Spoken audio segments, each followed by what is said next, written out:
This one decision changes everything as Major League Baseball has a huge problem on its hands. How did they solve it? How will it affect the Padres? Let's talk about it. Hi, welcome back to another episode of Padres Digest with your host, Andrew. No more rumor mill stuff for today. We're going to talk about baseball in general, obviously how it affects the Padres, because this is Padres Digest. Some big things, some controversial topics. As always, please apply if you would like. But you could probably guess by now what we're talking about. We're going to talk about this, the salary cap. 100% certainty that the owners will push for a salary cap in the wake of Kyle Tucker deal with the Dodgers. Ownership sources say these guys are going to go for a cap no matter what it takes, which is a big thing to say. But I know a lot of you are probably either pro salary cap, against salary cap. Maybe you're on the fence between it. I know there's a lot of nuances, a lot of like, well, this happens and this happens, blah, blah, blah, blah. We're going to try to talk about all of it. But if you guys, as always, want to keep the discussion going in the comments section, feel free. I will try to respond to you guys. But I know it's a big thing, right? Before we get too deep into it, as always, here's a quick word from our sponsor. Before we get into all the news today, this video is brought to you by Kalshi. When you download Kalshi using the link in the description and enter code DIGESTMLB, you'll get $20 when you trade your first $100. Kalshi is the largest prediction market in the US. On their platform, you can trade yes or no on real-life events, sports, elections, news, pretty much everything. And whether you're in California, Texas, or anywhere else across the country, Kalshi is live in all 50 states. For sports fans, you can trade on game outcomes, playoff chances, or player performances, all on a regulated market, where you can close positions at any time. I know we mostly focus on baseball around here, but with playoff football in full swing, things are getting intense. For example, looking at this AFC matchup involving my Patriots and the Denver Broncos, gotta do my hat switch real quick, with Drake May leading the way, I actually think these odds are pretty accurate. It's a good example of how you can jump into any market like this and trade based on how you see the game playing out.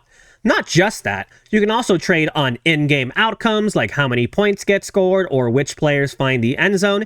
It's genuinely a smarter way to use your sports or news knowledge, and you can close positions whenever you want. So, download Kalshi with the link in the description, and don't forget to use code DIGESTMLB to get your $20 bonus. And thank you once again to Kalshi for sponsoring this video. Okay, hi. Welcome back. So let's just jump directly into it. The background, the issue. Major League Baseball has no salary cap, unlike, like the NFL, NBA. Teams are free to spend on ownership wealth, market size, revenue generation. This has created massive payroll disparities across the league. I can read. Recent flashpoint, Kyle Tucker just signed with the Dodgers for $60 million a year, but some of it's deferred.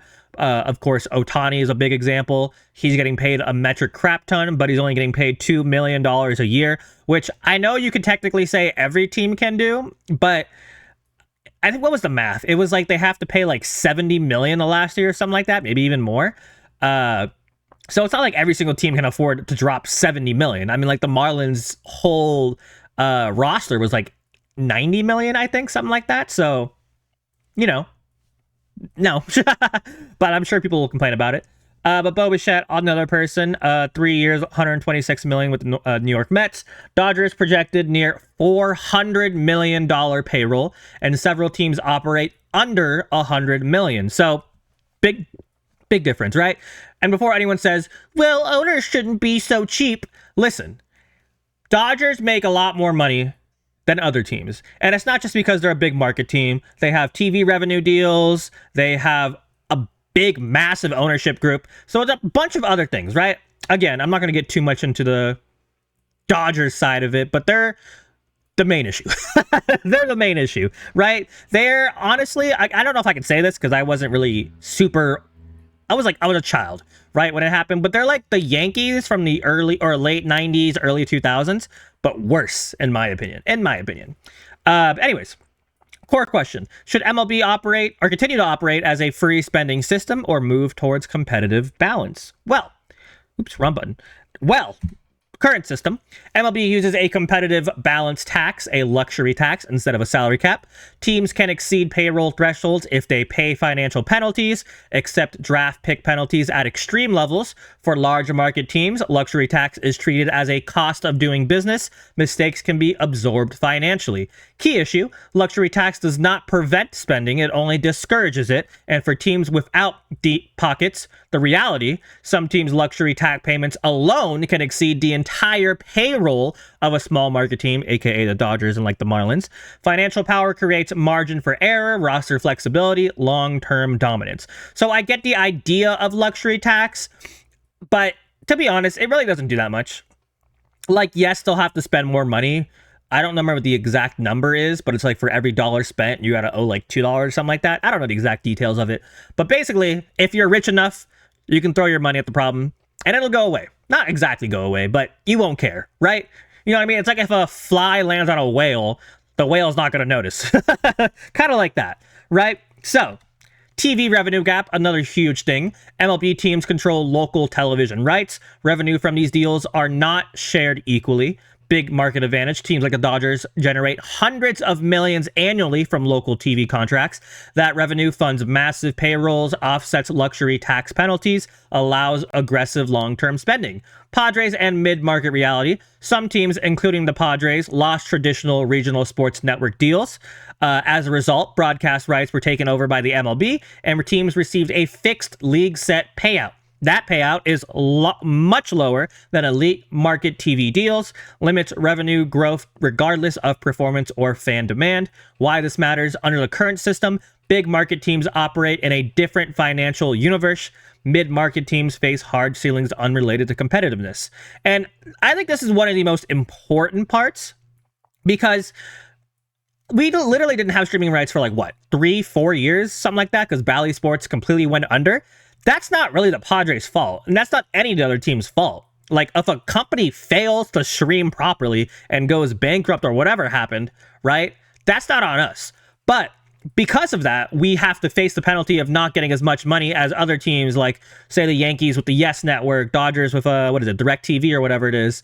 Like, we lose on millions and millions amount of dollars because of things like this that we probably don't have any control over. I don't know the exact details. I doubt we have any control over it. So what's the solution to that?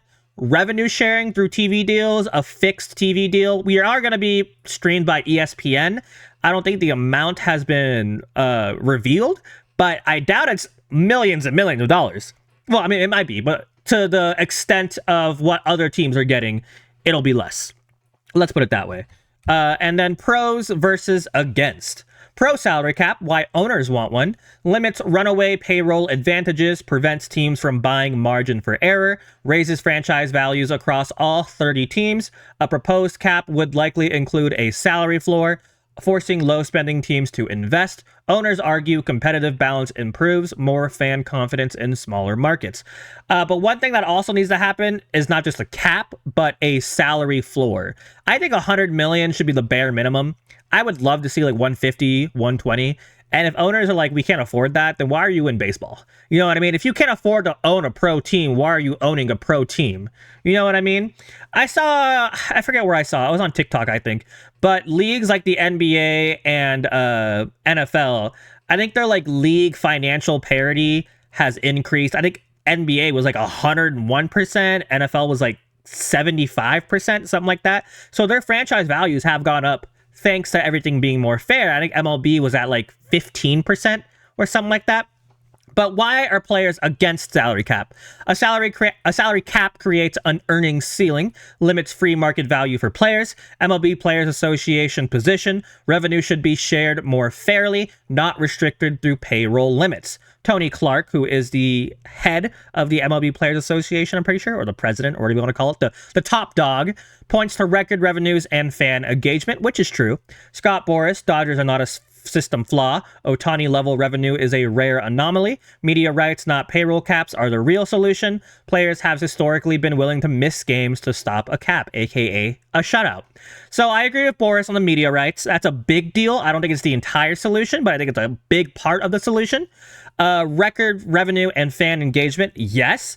I think baseball is always going to have a very good fan engagement for most places, right? Because baseball is just such a traditional, like, hey, you want to hang out? Yeah, let's go to a baseball game. And for most places, not us, but for most places, you can get a $20 ticket, enjoy a nice little 3-hour game, drink some beer. Now, we got to pay like $40 nowadays, but you know what?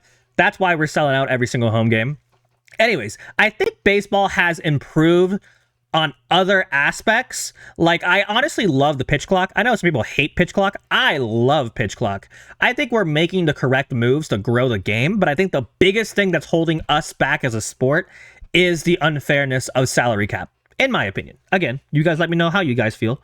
And then how it affects the Padres, because, you know, Padres Digest. So 2023, you remember 2023? Padres attempted to play big market baseball, massive payroll, star-heavy roster. The result, we missed the postseason. Long-term financial consequences. The organization is now paying for past spending, operating with tighter budget flexibility. Yes, we got Juan Soto, but we traded him away. But I think we were like top 3 in payroll in 2023. And now we have long-term contracts. I mean, Eric Hosmer destroyed our financial things. You could say Manny Machado is. You could obviously say Xander Bogaerts is. I don't hate Bogaerts, but let's be honest, he's not a $20 million a year player. So we are feeling the effects 100%, right? So more on how it affects the Padres. If a cap is introduced, payroll gap tightens league-wide. Dodgers and Mets lose financial cushioning. Padres benefit from smarter front offices mattering more. Development and scouting carrying real weight. Mistakes are punished more evenly. Competitive balance becomes structural, not optional. If no cap happens, Padres remain a mid-market team. Budget constraints limit bidding wars for elite free agents. Long-term risk tolerance.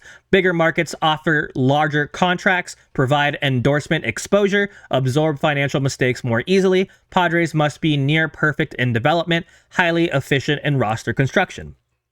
So, yes, all of baseball should be near perfect in development and highly efficient in roster construction.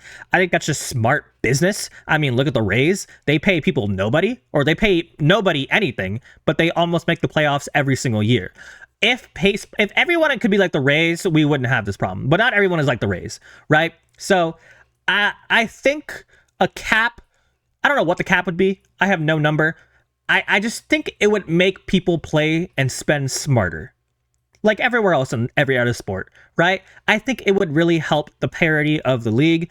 Now, of course, if salary cap does happen, I'm sure the Dodgers and Mets will be grandfathered into it and be like, okay, just don't spend any more. I don't know, but I don't think this is gonna super affect anything in the recent future. Maybe say like 2030, things will start changing for the better. I don't know. This is something that'll probably take time and be gradual, but I think it's important. I think it's important to explore it. I don't have all the answers, but that's not my job to have all the answers. I just present you guys with some facts and some opinions. Let me know your facts and opinions down in the comment section down below. Do you want salary cap? Are you against salary cap? What do you think needs to happen? Let me know everything as always. And as always, have a fantastic rest of your day. Please subscribe. Go Padres and go Patriots. Woo! Until they win the Super Bowl this year, I hope. Boo Broncos.